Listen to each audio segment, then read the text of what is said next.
today I want to talk about one of the most underutilized and probably overpowered landing zones in Gray Zone Warfare, and why you should start using it to replace the 2 landing zones you're probably currently using. Alright, so anybody that plays Warfare knows that the bunker is probably one of the most contested areas early game.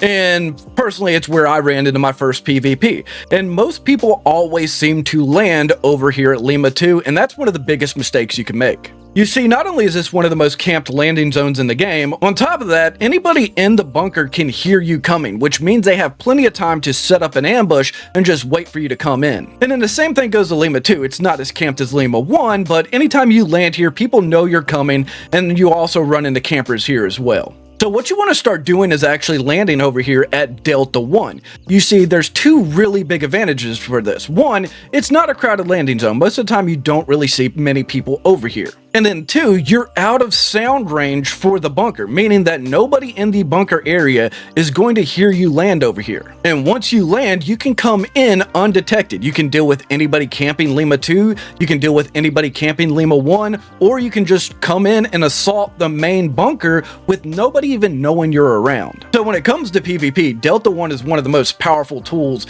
in your arsenal, but it doesn't stop there. It's also really good for PvE as well. You see, during mid-game, you start getting a lot of quests around Fort Nerth. As you can see right now, it is just absolutely packed. And most of the time, people will land at Delta 3, and then it'll try to assault the military base from the rear. And this is not a good idea, because this area right through here is packed with enemies. When you come through the wall, you're in really close fights, and then most of the time, they're hiding in bushes, and you can't see them, and you'll just get beamed without knowing where it came from. And then on top of that, you then have to work your way through the military barracks, and if you're going to the headquarters, this is just way too much.